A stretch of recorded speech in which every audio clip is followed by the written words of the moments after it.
खरगोन जिले के महेश्वर की रहने वाली एक नाबालिग के साथ कुछ दिन पहले बलात्कार की घटना सामने आई थी।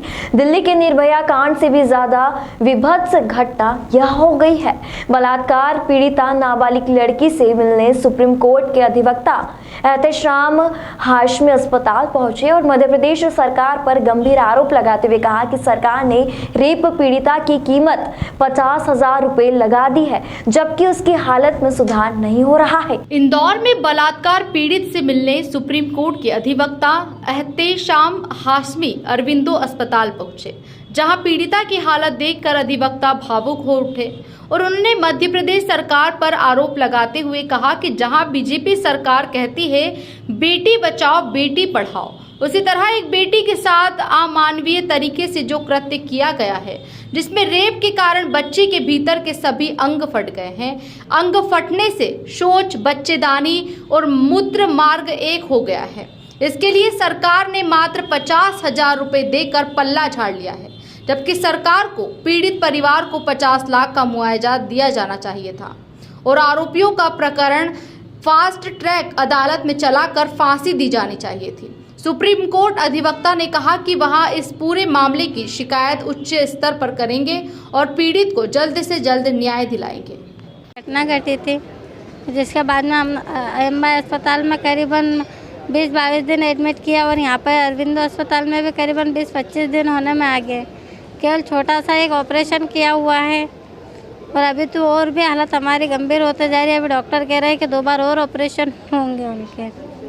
11 मार्च की घटना थी, लगभग अभी अगर देखा जाए तो अप्रैल और ये मई का मतलब लगभग 2 महीने, हाँ 2 से 3 महीने होने में आ गए। कितना अभी तक आपको अनुदान? कोई मदद नहीं करी, मात्र 50,000 रुपये कलेक्टर द्वारा मिले हुए हैं और वो खर्च हो चुके हैं। वो खर्च हो चुके हैं और हम ये अस्पताल में हम करीबन एमआई अस्पताल में ऑपरेशन द्वारा हमने 3.5 लाख रुपए लगाए।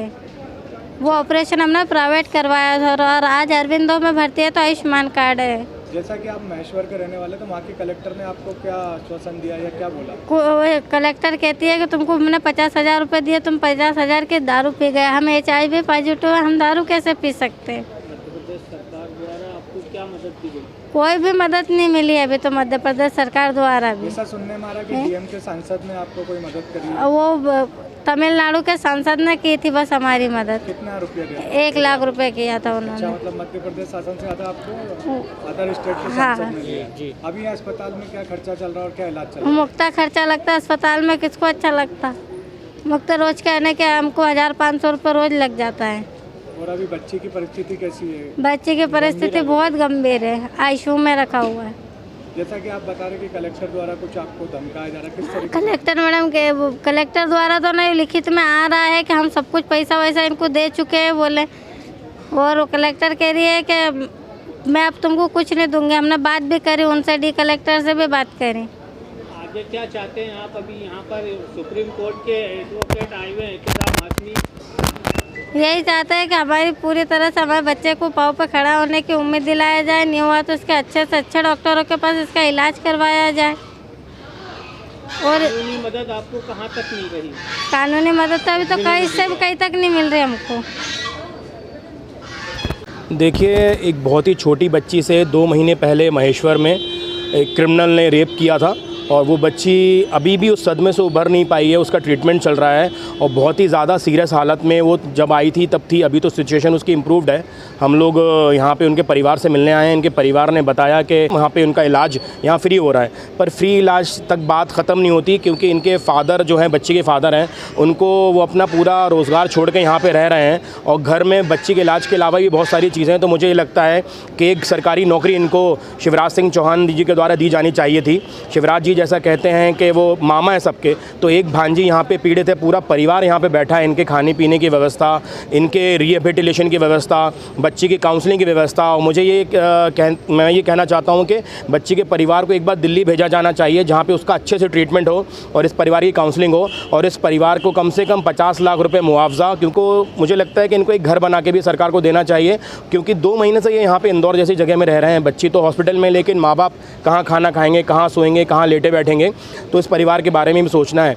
एक तरफ हमारे मोदी जी, योगी जी और शिवराज जी बातें करते हैं कि सबका साथ सबका विकास, लेकिन ये जीती जागती काली सूरत जो विकास के नाम पे धब्बा लगाया गया है प्रदेश पे और देश पे, वो आपके सामने है कि किस तरह का विकास हो रहा है। चाहे वो हिंदू हों, मुस्लिम हो, सिख हो, ईसाई हो, सारे लॉकडाउन से जूझ रहे हैं, सरकार की नाकामी से जूझ रहे हैं। फास्ट ट्रैक कोर्ट में केस चला के जल्द से जल्द उस अपराधी को सज़ा मिलनी चाहिए थी और उनके परिवार का कहना है कि महेश्वर से ये केस यहाँ ट्रांसफ़र किया जाए। और महेश्वर की जो डीएम और कलेक्टर के लिए भी इन्होंने जो बात कही है वो भी मतलब सोचने वाली बात है कि कलेक्टर और डीएम इनसे कहते हैं कि तुम लोग को तो जो पैसा मिलेगा तुम लोग खा जाओगे। तो ये खा जाएंगे का मतलब क्या होता है? अब मैं भी कह सकता हूँ कि कई आईएएस और कई आईपीएस होते हैं जो सरकार का पैसा खा जाते हैं और लोगों से रिश्वत लेके खाते हैं, फिर उनको कैसा फील होगा। महेश्वर प्रशासन इनके साथ बिहेव कर रहा है वो बहुत ही शर्मनाक है। मेरी सरकार से विनती है कि इनको जल्द से जल्द 50 लाख रुपए का मुआवजा दिलवाएं और 1 हफ्ते के अंदर अगर मुआवजा नहीं मिलेगा तो कॉम्पनसेशन के लिए हम प्रधानमंत्री महोदय को भी लिखेंगे और हाई कोर्ट और सुप्रीम कोर्ट भी अगर जाना पड़ा तो जाएंगे। और ये भी मेरी रिक्वेस्ट है, गवर्नमेंट हॉस्पिटल में ट्रायल की व्यवस्था की जाए जिससे हॉस्पिटल में ही रहते हुए ट्रायल मुकम्मल हो। और ऐसे पावर है सरकार के पास, हमारा कानून बहुत ही ज़्यादा अच्छा खूबसूरत कानून है, तो हॉस्पिटल में भी ट्रायल चल सकता है। जितने भी गवाह हैं उनकी एग्जामिनेशन यहाँ हो और यहाँ पे ट्रायल चले और जल्द से जल्द उन अपराधियों को सज़ा मिले। और उनको मुझे लगता है कि महेश्वर एक बहुत छोटी जगह है और बहुत छोटी सोच है वहाँ पे कई लोगों की, तो इनको इंदौर ही में स्थापित होने का, इनको कोई रोज़गार की व्यवस्था और इनके लिए रहने की व्यवस्था इंदौर में की जाए। इन्होंने एक बहुत पॉजिटिव चीज़ जो बताई, क्योंकि हम जो है वो सच को सामने रखते हैं। इंदौर कलेक्टर मनीष सिंह जी का मतलब हम लोग भी बहुत एहसानमंद हैं कि उन्होंने इनको हेल्प प्रोवाइड करी और इस हॉस्पिटल में उनका फ्री में ट्रीटमेंट हो रहा है। ये एक बहुत अच्छी चीज़ है, लेकिन इसके आगे भी हमें बहुत कुछ करना है। फ्री इलाज एक 10% चीज़ है, लेकिन